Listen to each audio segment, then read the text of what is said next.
on. Hi everyone, welcome to the Movieception show. My name is Fariba, and today is December 31st, 2022, which means today's the last day of 2022. And what better way to reflect on the year than to talk about the best and worst movies of the year. So in this video, I will be actually discussing the worst movies that I thought were the worst of the worst of this year. We had some pretty bad films, so definitely something to kind of make a mark of and try to forget for the rest of my life if I can. Hopefully, maybe we'll see. But just a couple of comments I do want to leave as I get into this list. For one thing, this is actually not a ranked list, unlike my best one, which is going to be ranked. But this one I decided not to rank it just because honestly, all these films are horrible in their own way, own form. They just deserve to be one of the worst films of the year in some form, some way. One thing I may do is that if there are some films that I particularly just do not want to remember, or I just really have a strong dislike for them, I'll make an emphasize. I'll probably emphasize them. I'll probably mention them at the end of the video. So anything that's towards the end are probably ones I really truly thought were the worst of the worst.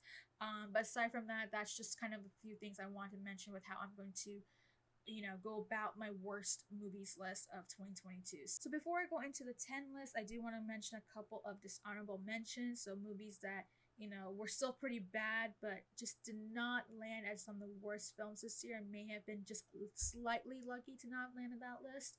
The first one I want to mention is Lyle Crocodile, a film that I don't believe a lot of people watched or paid attention to, but it is that musical with the gator singing. Honestly, like when it comes to that film, it was just cringy as hell. I just remember going to the theaters watching it, and I thought maybe, considering that I do kind of have like, I'm not really a huge musical person, that, I can maybe at least give this a try. Like, if I really get into a musical, it has to really impress me.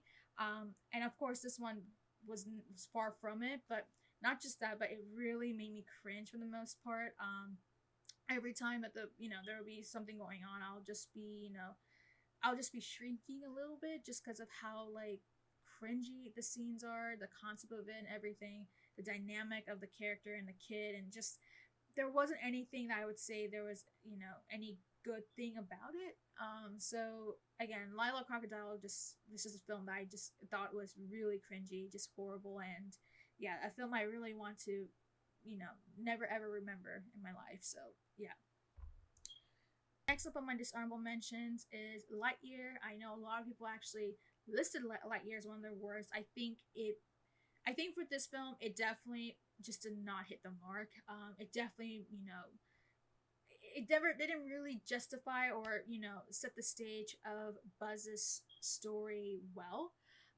Considering that this is supposed to be an origin story of Buzz Lightyear and what led to kind of his toys and the production of his toys and the Toy Story series and the Toy Story world. But honestly, like this is a film that had so much potential. Like it could have worked out, but it just felt really generic for one part, and for the second things that there was nothing really special about it.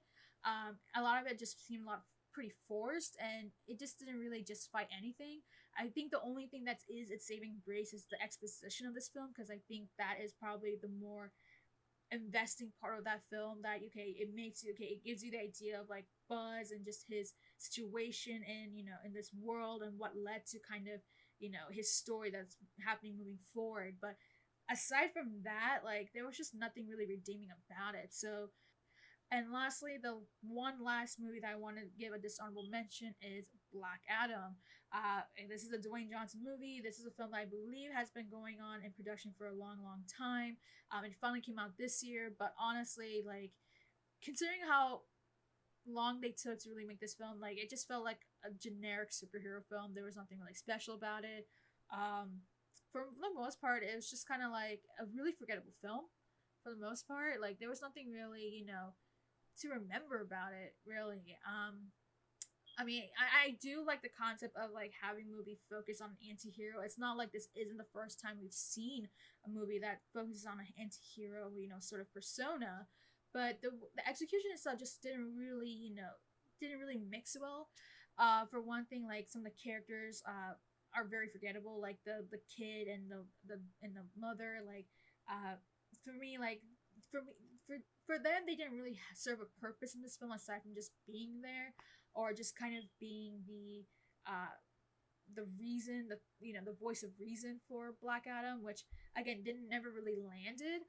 And not just that, but like the way they tried to kind of make this film a bit trendy in a way with like putting hip hop music or R&B or whatnot. Like they try to put in trendy music on top of like the action scenes that I felt like made the scene like it would have been fine on its own if it was just kind of like that action scene had its own original score. But when you do start ending up, putting like these, pop music, all of a sudden like it changes the rhythm of what's going on in the scene and just makes it for me. It kind of just like it made me question why, like why was this a decision made by the director, by the producers? Like why would you like edit it that way? It was definitely a poorly edited film for that matter. Again, like I think the only saving grace and why this film doesn't land in the top worst list is for two things. One, I think the action sequences themselves were kind of pretty entertaining. I mean, it is filled with CGI, but at least for that fact, you know it was tolerable to watch, and that was probably the more enjoyable aspects of Black Adam. And second off, I think again I gotta mention Pierce Brosnan. I mean, if it wasn't for him, holy crap, this film would have just tanked for me. It just would have been, it would have been probably been 10 times horrible had it not been Pierce. I think his character was probably the most memorable parts of it. I think he was the only character who I actually felt like, I cared about. As much as the fact that, it could have worked, it didn't. And thankfully, we're not getting any sequels. So there's that. Those were my dishonorable mentions. So let's get right down to my 10 worst movies of 2022. Starting it off is Amsterdam. This is the film that has Margot Robbie, Christian Bale, John David Washington, and considering that you are hearing these names, like you are hearing these pretty A-lister names, it's really disappointing to see how this film just never really hit the mark. I think for the story itself, like you couldn't really tell what was going on. There were so many things that were happening. Like for one part, they tried to kind of give us this exposition, this backstory of like the trio, the three best friends or whatnot, and trying to let us to, it tries to have us to understand these characters, but it doesn't do so in a way that it works. It never really worked because again, a lot of it felt convoluted. A lot of it felt like forced. Nothing really happened, organically and naturally. And then not just that, but then trying to hit back into the whole story of like, oh, this is by the way, this is a murder mystery film, and trying to figure out who killed Taylor Swift's character. Yeah, like there wasn't really anything that like the story itself just never really blended in well. Like it was just more questions than answers about anything. Like a lot of things just felt confusing. Even I felt like the film itself didn't know what it was trying to be, and yeah, really messy film that despite this big amazing cast, it could not save the film. It was really bad. Nothing that I mean, there's nothing memorable about it. Again, really disappointing film, as well as one of the worst I've seen in 2022. Next up, I have a Netflix movie, The Bubble. So probably a film that a lot of people may have missed, or probably skipped out. I mean, if you did skip out, good for you, because definitely not worth seeing. Because this film was supposed to be like a mockumentary type of thing, or yeah, it's supposed to be like a mockumentary type of thing where people are like, it's like a camera crew is following these actors and actresses making a movie that has been a huge disaster. And considering the fact that this is supposed to be a comedy, it was anything but a comedy. Like it was just like it was really confusing with what was going on with The Bubble. Like it tried to be funny, but then at the same time they put in things that are not funny, and then it's like, okay, is this a comedy movie? Is this a mockumentary, or is this supposed to be a drama? This film didn't know what kind of identity it was. It felt really lost. I think again, this is a movie that was directed by Jude Apatow, so like considering that he is one of the most renowned comedy directors out there, like just to see him make a movie like The Bubble, it's quite baffling just to see how this execution of this film, like it just felt really confusing, really lost, didn't know what it was doing. And considering the fact that this film also had a pretty big cast, like Patrick Pascal, Karen Gillian, like you would think that this movie should have worked, but in the end of the day, it just didn't. And again, what a horrible film. Like something that I definitely do not want to remember. Up next, we have another Netflix movie. It is Love in the Villa. So for me, again, when it comes to romances, I'm not a big fan of that genre in general, and it doesn't help that this film has the most, you know, the most unoriginal romantic story punch to it, which is basically a guy and a gal who initially despise each other only to, start to have their romance blossom as they start to get to know each other. And that's basically what this film is. And it's happening, on a trip basically. But, nothing really worked out in this film. Again, just lots and lots of cliches and corniness and nothing really just nothing really charming about the whole dynamic between the two characters. I think what really makes this movie stand out as one of the worst is the acting. The acting is abysmal. Like I've never seen acting so horrible and so just like it makes you kind of want to just it just makes it so distasteful than the one I've seen in Love in the Villa. I believe the actress's name is Kat Graham. I mean, her acting was horrific. It was just horrendous. I do not ever want to watch, her in this movie ever again. Like, it just felt so forced. It felt so, unnatural. It just seemed like she tried to be this bubbly character, but in doing so, like, she couldn't do it naturally. And it just, again, I feel like that's kind of the one thing that I really take out of this film is that the acting is just horrible, horrible, horrible. The chemistry just does not land, and definitely a film I do not ever want to remember ever again. Next up, we have another Netflix movie. Not a surprise because Netflix just have a lot of bad movies, and I think this one definitely lands in one of the worst, and it is Purple Hearts. This is again a movie I believe came out later in the year. I believe it has Sophia Carson in it, and yeah, this is a film that just was really more so problematic in terms of just the story and just the message it was conveying, rather than just like the more technical aspects of it. Again, this is similar to the Love in the Villa situation where we have two people who initially despise each other to only eventually, as things move on, like they start to like each other. And in this case, it's just the whole execution is just horrible. For one thing, the male character is very toxic. There's a lot of toxic energy coming out of him, and one of it's just because he is in the army and whatnot. So like he has a bit more of the conservative ideology, whereas the female character has more of this progressive type. I believe she's also legal. That was like one big part of the film. But yeah, like a lot of big problems with it. Like it tried to incorporate things like the proposal and like Jarhead, and it's like it had so many different things going on that it just felt so unfocused. And not just that, but again, the whole situation with this film, like there's just so many problems with it story wise, and just the psyche of the characters more so than just again the technical aspects. And one thing again is how toxic this film is and how it tries to kind of glorify that. And it was just again like a film that I kind of baffled that it was even made in the first place. So yeah, definitely a huge skip on Purple Hearts. All right, the next movie I have on this list is Don't Worry, Darling. If you probably may have heard of this film, if you have not, this is a film that was getting such huge coverage, lots of headlines in terms of the controversy that was happening, the scandals that were happening behind the scenes between the director and the big star. And well, I mean, the problems that were happening behind the scene you can definitely see in this film. It was just horrendous. I mean, for one thing, like it definitely had an interesting concept. For one compliment I can give, it could have worked out. It just felt like a very again confusing film that didn't really know what it was trying to do for a little while, and then once it finally started to land, like there was more questions and answers about what is going on in this world. Again, like it tries to be a mix of Inception, The Matrix in a way, and I mean those are great films to look after and look for inspiration for, but this film never really becomes its own thing, and when it does, like it never really lands by its climax of like like this is what happens, right? It was just more so just horrible acting, very disjointed storyline. Again, Harry Styles felt very miscasted in this film. Like I mean there's just the way that he's like the way he is paired up with Florence Pugh, like there really wasn't this strong dynamic chemistry that we would have wanted to see, because that's a big part of this film, right?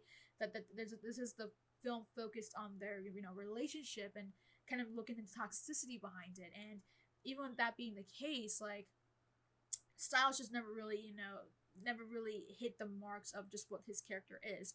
Again, the only one thing that I can say that's like a compliment or a phrase is, of course, Florence Pugh. She was actually the one good thing about this film that kind of avoided this film from being a total disaster. I mean, not like it wasn't already a disaster to start with the whole controversy that were happening behind the scenes, but aside from that, like it just was not a good film. A lot of messy. It was just messy plot lines, not so great chemistry, just things that just didn't really make sense. It just makes you more confused than really like invested in this movie.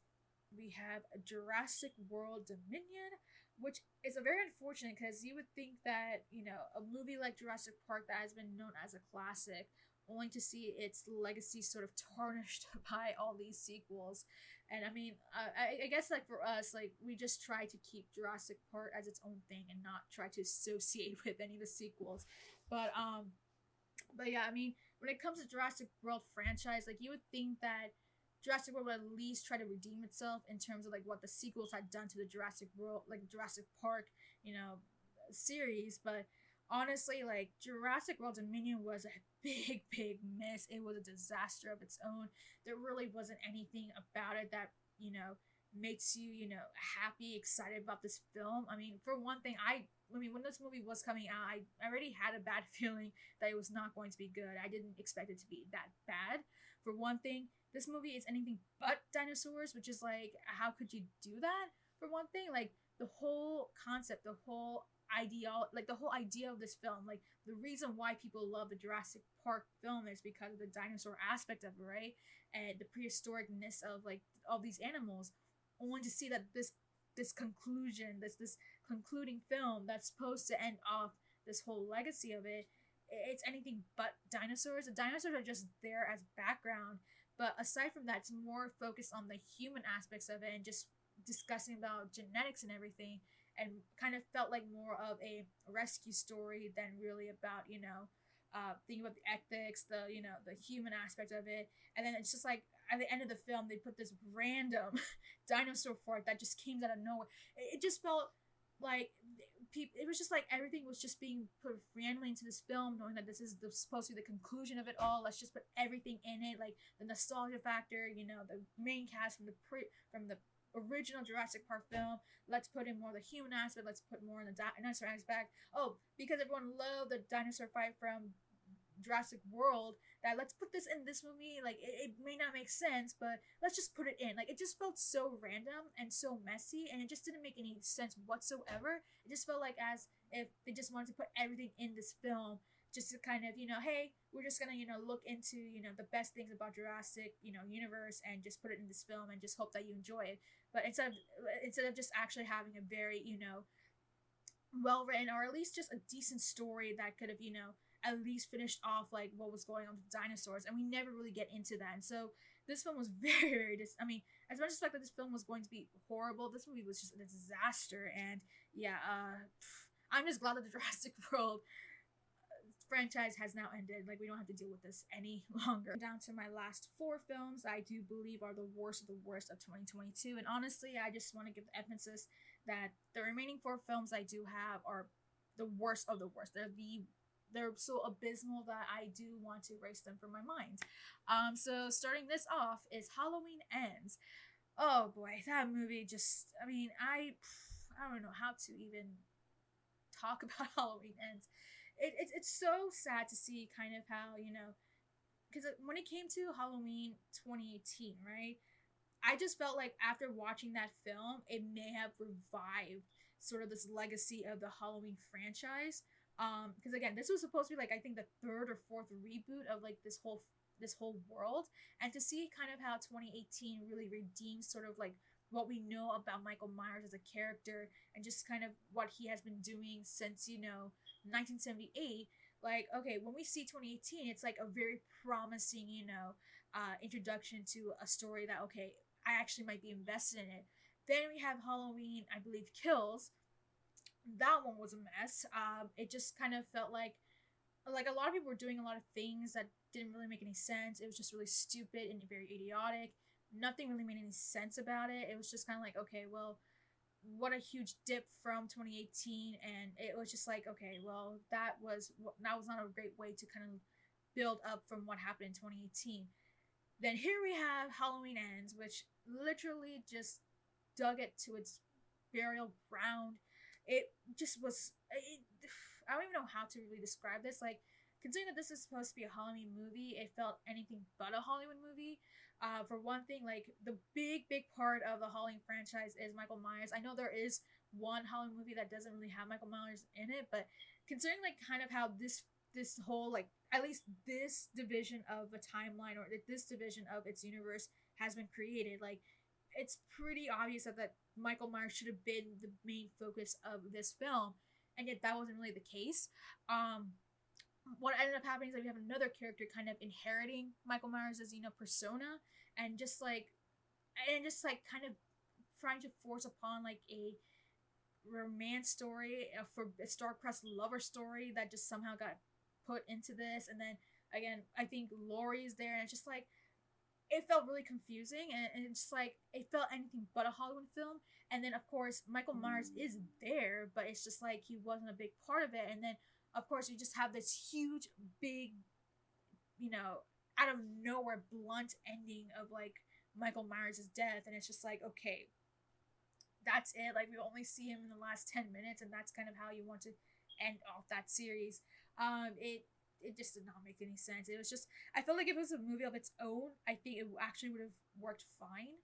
Because I feel like this is a film that would have worked better on its own. Like had it been, not a Hollywood Halloween film, it actually would have worked well. Especially with the whole concept with like, the creepy guy who's stalking his girlfriend and creeping out the grandmother who has a history with, you know,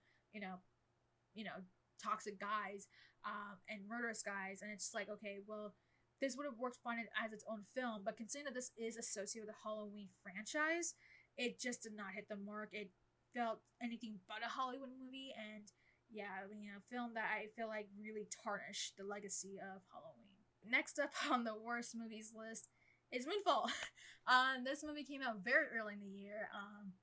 I mean, it's by Roland Emmerich, so nothing really to expect too much from him. I mean, he is known as the author of disaster films. And yeah, I mean, Moonfall, it definitely had some interesting aspects to it. I guess that's the best thing I can say. I mean, if we're just going into the film, I didn't think it was gonna be anything special, but I guess it just became a joke of its own. But no, I did not think that I was going to get to the I didn't think I was gonna get the ridiculousness of like this film. Like, I mean, when it started off with this film, it does seem as if like the whole disaster aspect is because of like the whole space, influence of it. So the closer the moon is coming to Earth, the more it's going to affect kind of this gravitational pull, and how that's going to lead up to sort of the destruction, the doomsday of Earth, right? And I guess that could have worked. I mean, for a while it was working out fine, and like the exposition of this film. I think the first hour of Moonfall was actually decent. Like I didn't think there was anything bad about it. Things kind of made sense. This is something that that is practical. It's possible. That's having this gravitational change that impacts everything that's happening on Earth, and perhaps leading up to the apocalypse. That whole part made sense. The first hour was actually the one part that had it just been left from there and just kind of developed from that part, it would have been fine. It would be after the first hour that things really seem to dip in this film. It just gets ridiculous. For one thing, like all of a sudden aliens get involved. Then somehow we get into this whole world of human genesis, and how there's actually I guess you can say species before the humans that we see on Earth that actually sacrifice themselves to save the universe that we see now. It was so bizarre. I mean, just the way that it led up to that moment, like I literally was in awe. Like I was in shock, I was in disbelief. I did not know how to react to how ridiculous the concept was. Just to get to that ending of just like, oh, this is, by the way, this is an alien film. Yeah, what a way to take a U-turn out of everything. So, Moonfall, yeah, the one of the most baffling, the most hilarious, and the way that was not supposed to be film. And not just that, but it also, a lot of it's just a copycat of 2012. So, yeah, I can't believe I watched Moonfall, but yeah, definitely one of the worst movies of this year. Last two. So the second to last movie that I do want to mention is Blonde. I actually just watched this recently, and I knew about the horrible reviews. It took me a while to get into watching this film, just because of like everything, all the comments that were made by the critics and the audience, and how some people couldn't even finish the film. So it took me a while to actually get into watching Blonde, and now that I've actually finished it, I can definitely see why this movie is just abysmal. It's horrible. It's horrendous. For the one part, like for film, I mean, I know that this film was supposed to be more fictional anyway, so it was never intended to be a biopic. But even in that sense, like the way they tried to explore Marilyn Monroe's story and kind of like at least giving its own like fictional account to it, it just didn't really make any sense. For one thing, like there was a lot of inaccuracies about it. Like for one thing, like I believe they put like a whole part where Charlie Chaplin's kid died before, like that played a huge part in her health, and then but the things in reality he actually died a couple years after Marilyn herself had died. So a lot of things that they really took like a creative take on that didn't make any sense. For one thing, like it was just, I mean, yeah, it's a pretty melancholy film, and it was intended to be as a really depressing film to show like, okay, like this is Marilyn Monroe, like her, like considering the fact that we've seen her in the big screen and how she is like the big star, like you think that she's always happy, that actually behind the scenes she was a really sad person, which is true. But the way that they executed the whole part of her story, her life story, it just, yeah, it was more of a dishonor and more distasteful than really anything else. um like a lot of things just didn't make any sense. A lot of them, like a lot of it was just, again, a lot of creative freedom takes on like how they want to perceive her story, rather than just a bit being trying to be a bit more accurate about things. Like it doesn't have to be accurate. Again, this was intended to be a fictional film more so than being a biopic, but there wasn't really anything, just there was nothing really a good takeaway out of this film. Again, like it was just super depressing, and again very exploitive as well. Like I don't mind the the NC-17 aspects of it, because it is a NC-17 film. I Now that I've seen it, I see why. There's a lot of nudity, there's a lot of uh sexual assault and all that sort of stuff. But in terms of that, yeah, it just I think nothing really landed. Again, like it was more of a disservice than really just highlighting, trying to celebrate the life of Marilyn Monroe. It didn't really celebrate it. It just more so just showed more of a disservice of that. Even with Ana de Armas as Marilyn Monroe, I think she was pretty decent in the role. I think she was probably the more the good grace of what this film has and was was able to give. But to Marilyn Monroe, there was always kind of this like this idea that she may have been dumb because she was a dumb, because of how she always played a dumb blonde on the screen, but she was actually a very intelligent person, and we do see that in this film.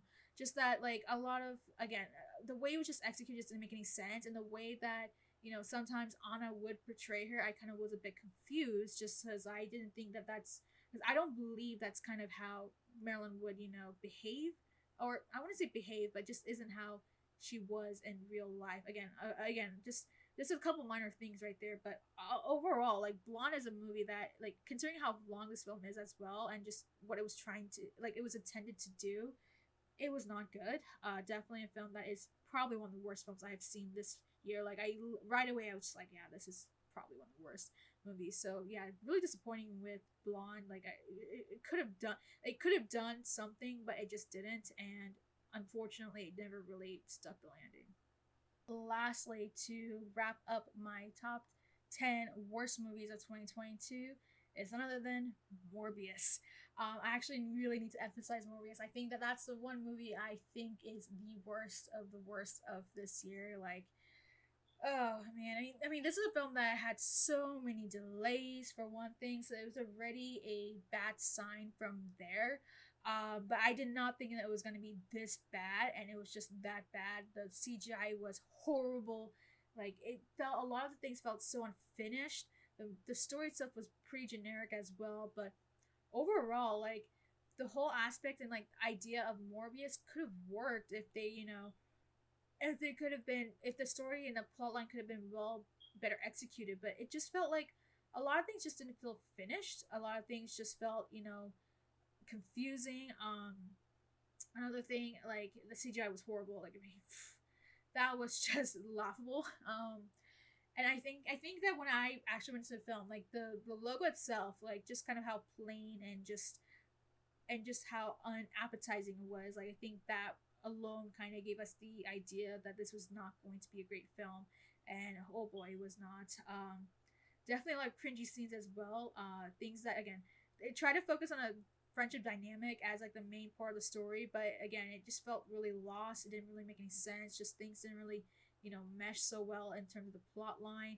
For again, this is supposed to be a pretty short film as well, but nothing really worked out. Like it tried to be like Venom in some cases as well, but the whole pacing and the tone of it was just so off-putting that Morbius is without a doubt one of the, not just one of the worst movies I've seen this year, but probably one of the worst movies I've seen basically in my life.